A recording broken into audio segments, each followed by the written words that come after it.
नमस्ते बच्चों।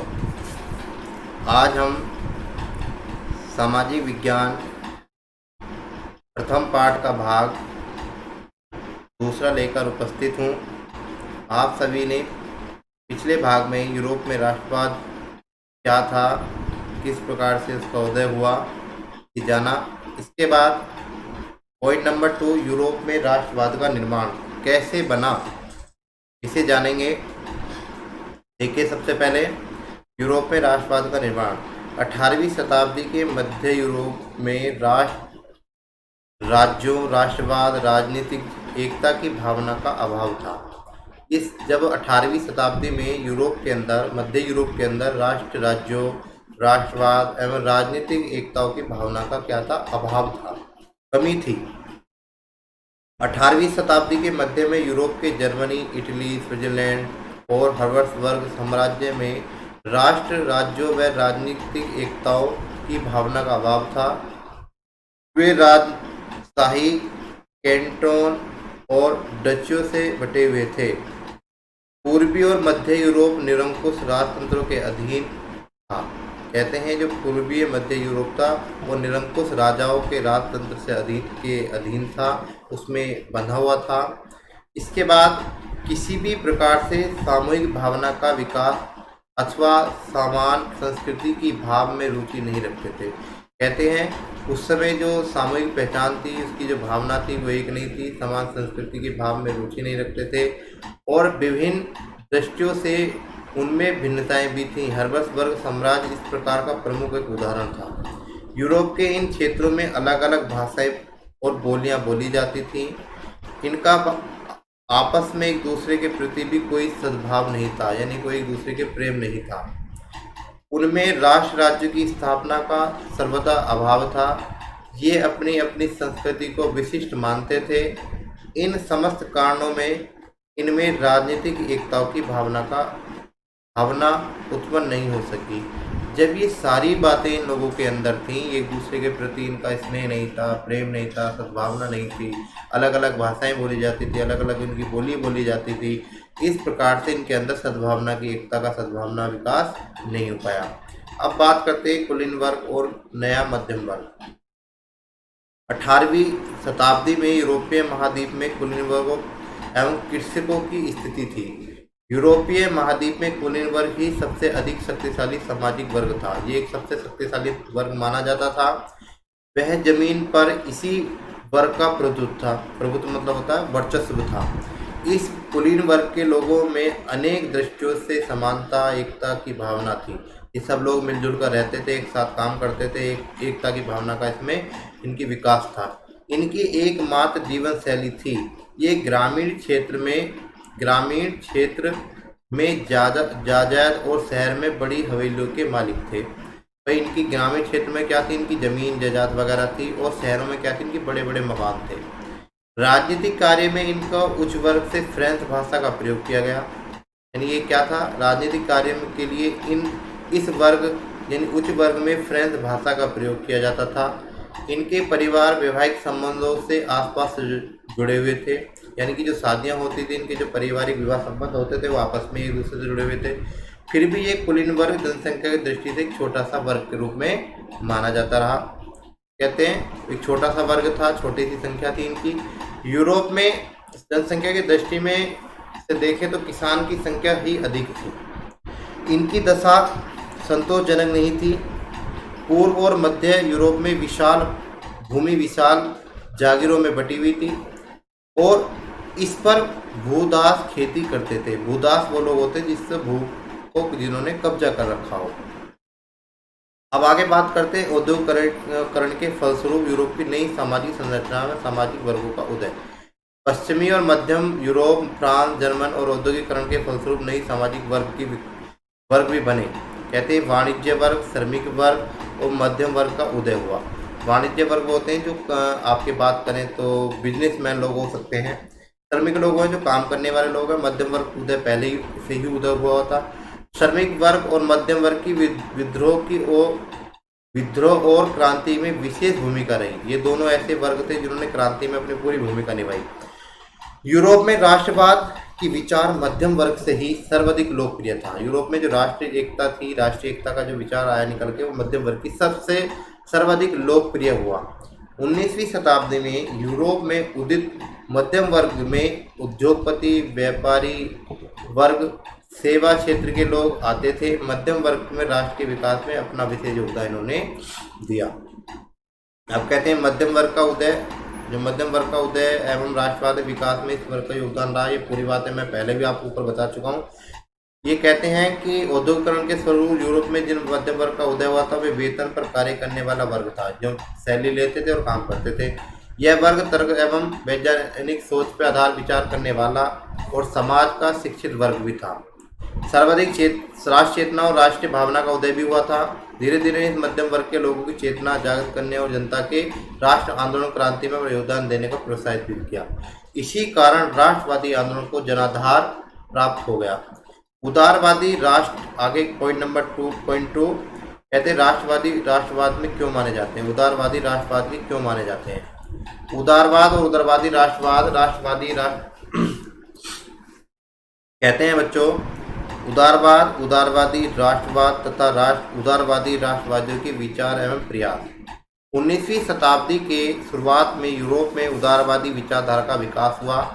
उदारवादी विचारधारा क्या है, यानी किसी भी बात को स्वीकार करना, मानना, बड़े प्रेम से कहना। बड़ा सुंदर शब्द दिया है, राष्ट्रीय एकता पर आधारित थी। विचार में काफ़ी समानता भी थी। उदारवाद है क्या, लेटिन शब्द में कहते हैं लीबर शब्द से बना है, जिसका अर्थ होता आज़ाद। आज़ाद का मतलब ये विचारधारा स्वतंत्रता और समान न्याय पर विशेष बल देती थी। संक्षेप में उदारवाद की प्रमुख विशेषता भी रही है। उदारवाद क्या है, आज़ादी रखने वाले, आज़ाद बिल्कुल खुला विचार रखने वाले। नंबर 1 क्या है, इन्होंने अपनी जो प्रमुख विशेषता दी उदारवादियों ने, स्वतंत्रता पर इन्होंने बल दिया। उदारवाद एक ऐसी सरकार पर बल देता है जो सबकी सहमति से बनी हुई हो। पहली बात वो क्या कहता है, ऐसी सरकार बनाने पर बल देता है जो सबकी सहमति से बनी हुई हो। दूसरी बात क्या कहता है, ये उदारवाद निरंकुश शासक और पादरी वर्ग की विशेष अधिकार को समाप्त करना चाहता था। जो पादरी वर्ग था और निरंकुश शासन काल, जो शासन राजस्व का शासन था, उसे समाप्त करना वो चाहता था। यह संविधान तथा संसदीय प्रतिनिधित्व सरकार का पक्षधर था, यानी संविधान होना चाहिए, संसदीय प्रतिनिधि होना चाहिए, सरकार का पक्षधर माना जाता था। 19वीं शताब्दी में उदारवादी निजी संपत्ति के स्वामित्व का अनिवार्यता पर बल भी दिया। 19वीं शताब्दी में उदारवादियों ने कहा कि वे सबकी निजी संपत्ति होनी चाहिए। चौथा कहते हैं आर्थिक क्षेत्र में उदारवाद बाजार की मुक्ति, वस्तुओं की पूंजी, आवागमन, राज्य द्वारा लगाए गए नियंत्रण आदि को समाप्त करने के पक्ष में था। भाई आप भी जानते हैं बच्चों, जब बाजार में इधर से उधर कोई सामान जाता है तो बहुत सारा पैसे पर टैक्स लगाया जाता है, इधर से उधर वो जो कार्य करते हैं उसको मुक्त कराना चाहता था। ऐसे में अब कहते हैं आगे, आर्थिक दृष्टि से मध्यम वर्ग के उदारवादियों के बीच की विचारधारा, इन दोनों के बीच की क्या विचारधारा थी। आर्थिक क्षेत्र में उदारवादी विचारधारा बाजार से मुक्त वस्तुएं पूंजियों का आवागमन पर राज्य द्वारा नियंत्रणों को समाप्त करने के पक्ष में थे। आगे कहते हैं 19 राज्यों, अगर इसके अंदर बात करें, फ्रांसीसी क्रांति के बाद नेपोलियन ने अपने प्रशासनिक और प्रशासनिक छात्र जो उनका बना था, वो उनके प्रयास थे, उसके अंतर्गत उन्होंने 39 राज्यों में एक महासंघ बनाया। इसमें नाप तोल की मैट्रिक प्रणाली शुरू की गई। प्रसाद से पहले 1834 ईस्वी में यूरोप में जान-ले-ब्राइन नामक शुल्क समाप्त कर दिया गया, जिसमें सभी शुल्क अवरोधों को समाप्त कर दिया गया। संख्या बढ़ाकर 30 से घटाकर 2 कर दी गई। इस प्रकार से इन्होंने सारा काम इस बीच में किया गया। अब कहते हैं आगे, फ्रांस में राजनीतिक दृष्टि से उदारवादी प्रजातंत्र लाने हेतु सर्वप्रथम प्रयास तथा महिला और संपत्ति विहीन पुरुषों द्वारा संचालित विरोध आंदोलन। क्रांतिकारी फ्रांस उदारवादी प्रजातंत्र का पहला राजनीतिक प्रयोग था। वहां मत देने का अधिकार केवल संपत्तिवान पुरुषों को ही था। जो पुरुष धनी व संपत्तिवान नहीं थे, सभी के साथ महिलाओं को वहां मत देने का अधिकार नहीं दिया गया। वो कहते हैं कि उस समय जब जिनके पास कोई संपत्ति वगैरह कुछ नहीं थी, वो अपना मत भी नहीं दे सकते, अपनी वोट भी नहीं दे सकते थे। फिर कहते हैं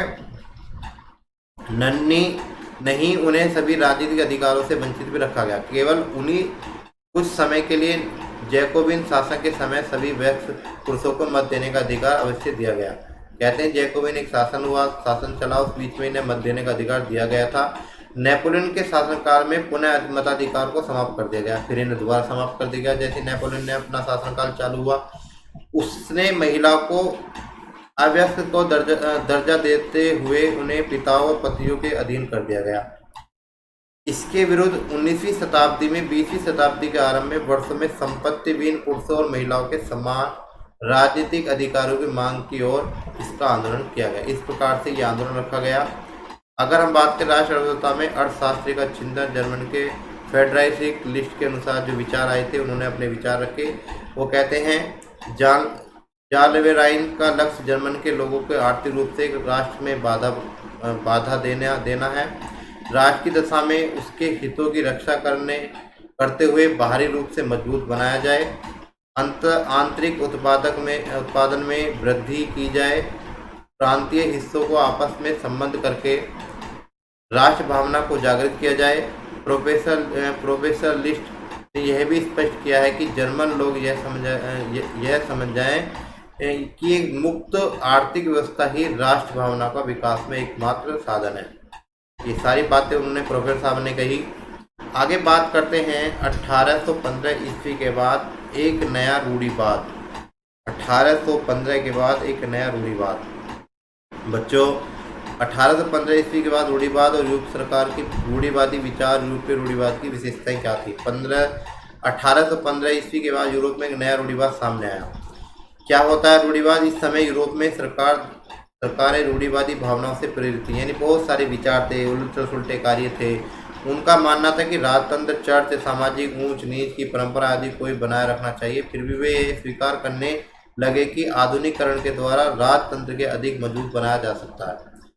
अतः एक आधुनिक सेना, कुशल नौकरशाही, गतिशील व्यवस्था, दिशा के प्रयास, सामंतवाद और भूदात्व की समाप्ति कर उन राजतंत्र को शक्ति प्रदान कर सकते हैं। आगे कहते हैं वियना कांग्रेस और वियना संधि में फ्रांस को कमजोर कराने का प्रयास। 1815 ईस्वी में ब्रिटेन, रूस, ऑस्ट्रेलिया और प्रसा जैसी शक्तियों ने जिन्होंने नेपोलियन को हराया था। फिर कहते हैं उनके प्रतिनिधि यूरोप में के लिए एक समझौता तैयार करने हेतु वियना में संधि हुई। वियना एक जगह का नाम है, वहाँ एक संधि की गई। 1815 ईस्वी में आयोजित वियना शांति संधि का अध्यक्षता ऑस्ट्रेलिया के चांसलर डक्यू मैटरनिक्स ने किया था। वियना कांग्रेस, ये क्वेश्चन भी आता है कि इसके संधि का जो अध्यक्षता किसने की थी।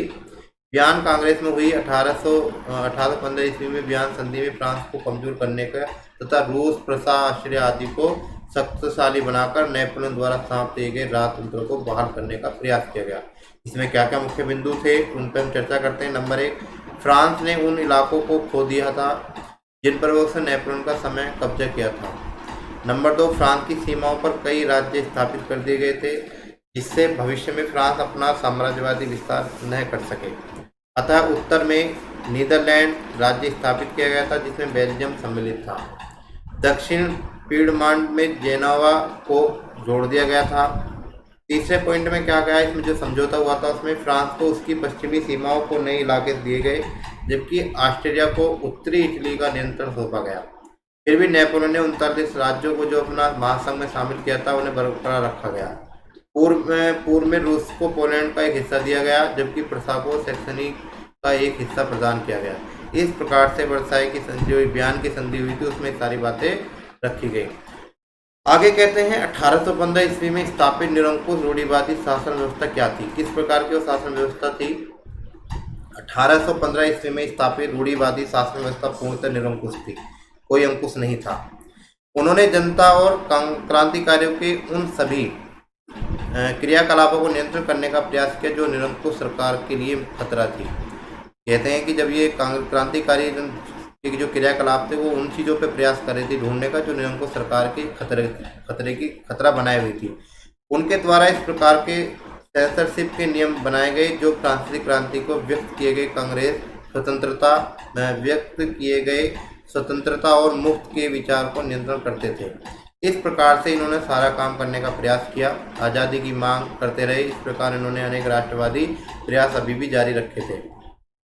आप चित्र देख सकते हो, चित्र में सारे देशों के बारे में दर्शाया गया है। वियना संधि में क्या हुआ था, पूरा भूमध्य सागर, सारी चीज़ें इस पूरे चित्र में दर्शाई गई है। कौन किस तरीके से किस देश के साथ जुड़ा हुआ था, ये सारी चीज़ें इस चित्र में। अब क्रांतियाँ, अगर हम क्रांतियों में बात करेंगे, अब वियना कांग्रेस के बाद स्थापित राजतंत्रीय व्यवस्था में क्रांतिकारियों की स्थिति और उनके उद्देश्यों का प्रयास। 1815 ईस्वी के बाद वर्ष में क्रांतियों का प्रमुख उद्देश्य राजतंत्रीय व्यवस्था का विरोध करना था। क्रांति जितनी भी हुई है, अगर हम बात करें, उनका सबसे पहला मुख्य जो कारण था वो था किसी भी राजतंत्रीय व्यवस्था को समाप्त करना, जो वियना कांग्रेस के बाद सामने आई थी। इस समय अनेक क्रांतिकारी दमन भी वैसे भूमिगत हो गए थे। उन्होंने अनेक गुप्त संगठन बना लिए थे। भूमिगत का मतलब होता है वो अंदर छुपे काम कर रहे थे, और गुप्त रहते हुए, चोरी छुपे रहते हुए उन्होंने अपने बहुत सारे संगठन तैयार कर लिए थे। इसके अतिरिक्त स्वतंत्रता और मुक्ति के लिए संकल्पबद्ध होना और संघर्ष करना किसी भी क्रांतिकारी के लिए आवश्यक था। अधिकांश क्रांतियां राष्ट्र राज्यों की स्थापना को आज़ादी के इस संघर्ष की एक अनिवार्य हिस्सा मानते हैं। जितनी भी आज तक जितनी भी क्रांतियां हुई हैं बच्चों, उन क्रांतियों का मेन उद्देश्य होता है किसी भी राष्ट्र को मुक्त कराना, किसी भी राज्य को मुक्त कराने का उनका पहला मुख्य उद्देश्य होता है। अगले पेज पे बात करते हैं, आते हैं सबसे पहले एक व्यक्ति का नाम आ रहा है, इटली के क्रांतिकारी जोसेफ मैसेनी। एक बहुत बड़े क्रांतिकारी में हैं। इस प्रकार एक क्रांतिकारी था जोसेफ मैसेनी। इसका जन्म 1807 ईस्वी में जेनोवा में हुआ था। कार्बोनारी के गुप्त संगठन का सदस्य बन गया था। 24 वर्ष की आयु में लिगुरिया में क्रांति कराने के कारण से बहिष्कृत कर दिया गया था। इसके बाद ही वह दो प्रमुख भूमिगत संगठनों का संगठन किया।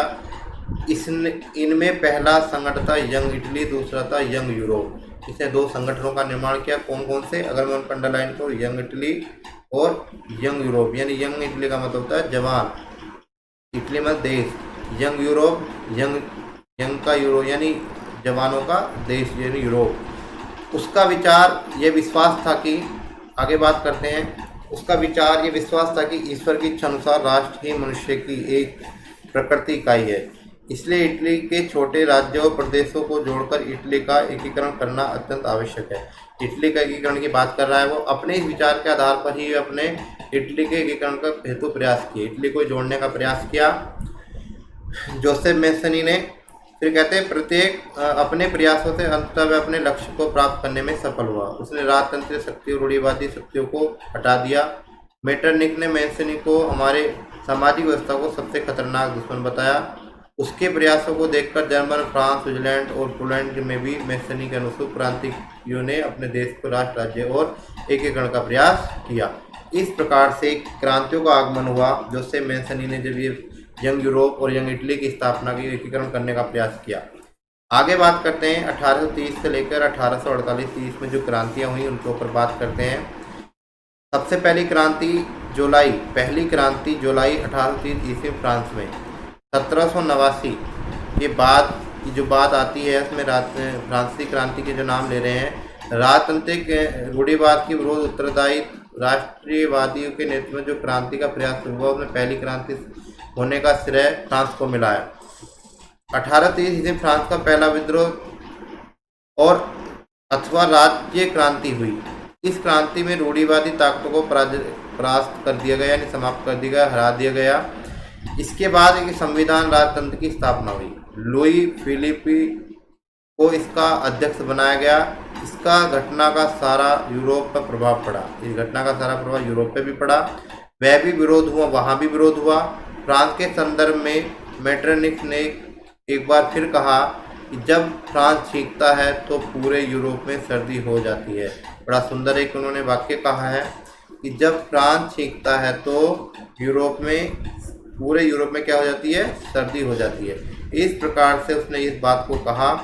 फ्रांस की इसी क्रांति से प्रेरित होकर ब्रसेल्स में भी विरोध भड़क गया, जिस कारण फलस्वरूप यूनाइटेड किंगडम और ऑफ नीदरलैंड में अलग अलग हो गए।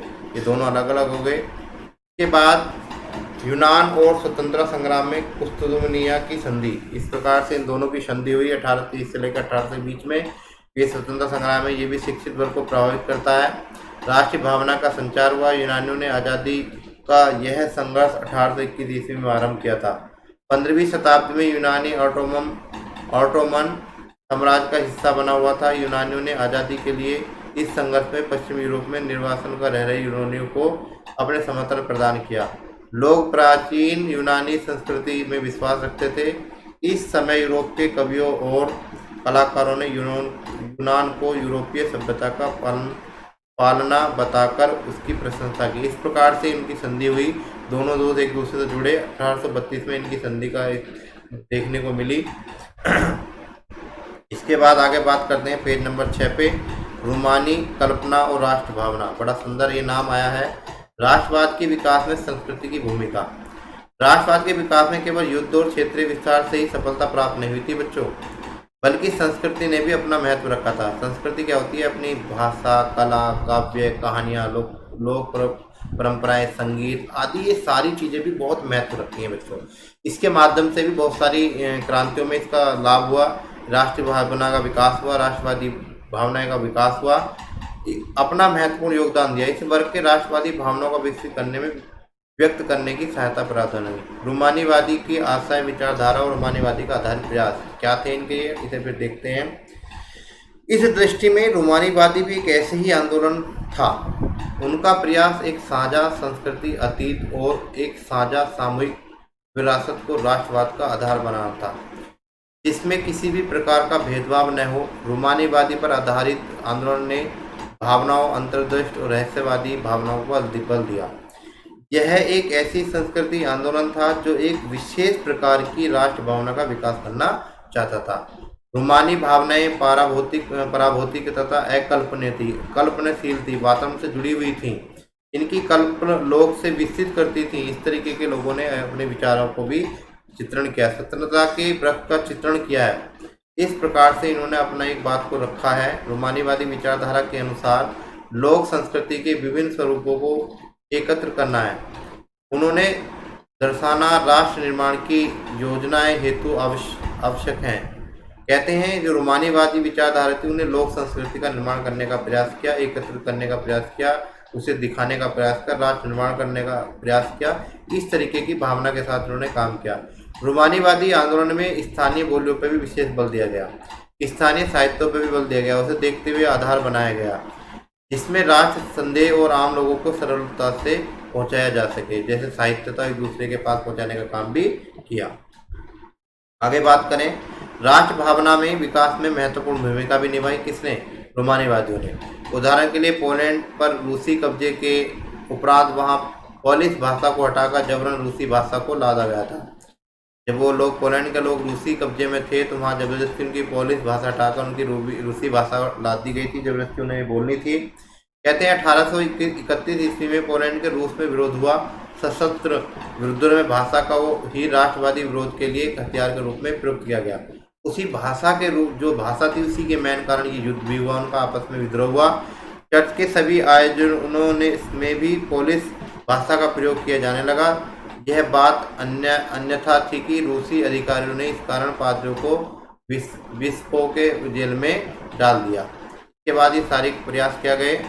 अब अगला बात करते हैं पॉइंट नंबर 3.2, भूखमरी, कठिनाई और जन विद्रोह। ये राष्ट्र पहचान के निर्माता के कारण भाषा के लोक परंपरा के महत्व पर चर्चा करते हैं। इसमें क्या कहते हैं, 1830 ईस्वी में के दशक में यूरोप के लिए अनेक कठिनाइयों का सामना भी करना पड़ा। विपदाओं का वर्ष भी माना जाता है। विपदा मतलब होती है समस्याओं का वर्ष। जनसंख्या वृद्धि, रोजगार समस्या, ये सारी बातें थी, इन पर मैं अंडरलाइन कर रहा हूँ। इसमें जनसंख्या वृद्धि की समस्या थी, रोजगार की समस्या थी, भूखमरी की, निर्धनता की, ये सारी समस्याएं कब देखने को मिली? 19वीं शताब्दी मध्य भाग में सारी समस्या जब देखने को मिली तो क्या हुआ, जनसंख्या की तीव्र गति से वृद्धि हो रही थी। अधिकांश देश में बेरोजगारी की संख्या उपलब्ध रोजगार से अधिक थी। कहते हैं लोग ज़्यादा थे, रोजगार कम थे, इस कारण संख्या ज़्यादा बढ़ती जा रही थी। ग्रामीण क्षेत्रों में अतिरिक्त आबादी शहर जाकर भीड़ से भरी गरीबी बस्तियों में जाकर रहने लगी थी। यूरोप में उन क्षेत्रों में जहां कुलीन वर्ग अभी भी सत्ता में था, वहीं किसान सामंती शुल्कों के अपनी अनेक जिम्मेदारी के बोझ के तले दबे जा रहे थे। खाने पीने की वस्तुओं का मूल्य निरंतर बढ़ रहा था। फसल खराब होने की दशा में यूरोप के देशों में, नगरों में गरीबों और भूखमरी फैलती जा रही थी। इस प्रकार सारी समस्याएं बनती जा रही थी ग्रामीण क्षेत्र के लोगों के लिए, और बेरोजगारी की स्थिति बेअंत बढ़ती जा रही थी। कहते हैं भूखमरी और अभाव में बेरोजगारी के कारण 1848 में पेरिस में विरोध। अब पेरिस में युद्ध हुआ, पेरिस में विरोध हुआ इस बात को लेके। 1830 में दशक में यूरोप में भुखमरी के कारण विभिन्न प्रकार की कठिनाइयों और जन विद्रोह की स्थिति उत्पन्न हो गई। जब कभी व्यक्ति अपनी भुखमरी से परेशान होता है तो विद्रोह तो 100% होता है। यही जनसंख्या विरोध, रोजगार और समस्या का निर्धनता का परिणाम था। 1848 में यूरोप के देश में गरीबी, बेरोजगार तथा भुखमरी से तंग आकर लोगों ने किसानों और मजदूरों के विद्रोह संग्रह प्रारंभ हो गया। किसानों और मजदूरों के विरोध प्रारंभ कर दिए। 1848 में इन्हीं कारणों से फ्रांस की राजधानी पेरिस के लोग सड़कों पर उतर आए। उन्होंने विद्रोह कर दिया, स्थान स्थान पर आवागमन अवरोध लगा दिया, यानी रास्ता बंद कर दिया और लुई फिलिप को भगाने के लिए विवश होना पड़ा। इसी विरोध के परिणाम स्वरूप राष्ट्रसभा द्वारा एक नवीन गणतंत्र की घोषणा की गई। साथ ही 21 वर्ष की आयु के सभी व्यक्त पुरुषों को मत देने का अधिकार दिया गया और साथ ही काम के अधिकार की गारंटी दी गई। रोजगार उपलब्ध कराने के लिए कारखाने स्थापित किए। सारे काम उस समय किए गए। आगे क्या कहते हैं, सेलिलियो में बुनकरों का विरोध। पेरिस में विद्रोह से पूर्व सेलिलियो में भी वहाँ के बुनकर वो लोग होते हैं जो बुनाई कढ़ाई वगैरह करते हैं, उन लोगों ने भी अपना विरोध व्यापक स्तर से किया। उनका ये विरोध ठेकेदारों के खिलाफ शुरू हुआ था। जो ठेकेदारी करते थे उनके अधीन उन्हें ठेकेदारी में रखते थे, जो उन्हें कच्चा माल देकर उनके द्वारा बुना गया कपड़ा लेते थे। पहले कच्चा माल दिया जाता था इन लोगों को और फिर वो पक्का माल तैयार करके उनसे लेते थे। उन्हें बहुत कम दाम देते थे, उन्हें बहुत सारे कम पैसे देते थे। इसी प्रकार इन ठेकेदारों के कारण सेलिलियोन के श्रमिक की दशा अत्यंत दयनीय होती जा रही थी। इसी कारण विद्रोह में 4 जून 1845 ईस्वी को बुनकरों की भीड़ अपने घर से निकली और ठेकेदारों की कोठी पर जा पहुंची। वे अधिक मजदूरों की मांग कर रहे थे, अधिक मजदूरी उन्हें चाहिए थी। मजदूरी क्या होती है बच्चों? पैसा। ये एक इकोनॉमिक्स का शब्द भी होता है, उसमें बोला जाता है मजदूरी। अब मजदूरी हम लोग क्या मानते हैं कि हम जो रोज काम करने जाते हैं वो नहीं, जो हमें पैसा मिलता है काम करने के बदले, उसे कहते हैं मजदूरी। यह भीड़ ठेकेदारों घर में जबरन घुस गई और घर में के सभी वस्तुओं को तोड़ फोड़ दिया। ठेकेदारों के घर में भंडार गृह में घुसकर भीड़ ने एक समूह को बाहर रखे कपड़े, भंडार, लूटपाट को उसे नष्ट कर दिया। ठेकेदार अपने परिवार के साथ के पास के ही गांव की ओर भाग गया। यद्यपि उस गांव के लोगों ने शरण देने से मना कर दिया। 24 घंटे बाद सेना की सहायता से वापस लौटा। इसके बाद बुनकरों और सैनिकों में जो टकराव हुआ उसमें 11 बुनकरों को गोली मार दी गई। इस प्रकार से बच्चों उन बुनकरों ने भी अपना विद्रोह प्रारंभ किया। इस प्रकार से यूरोप में जो अपनी सारी स्थिति में परिवर्तन आ रहा था वो बताया जा रहा है। इस चैप्टर के माध्यम से आपको समझाया जा रहा है। अगली वीडियो के माध्यम से इससे अगला भाग उदारवादियों की जो क्रांति थी 3.3 की जो चर्चा है वो अगली वीडियो के माध्यम से और आपसे बात की जाएगी। नमस्कार।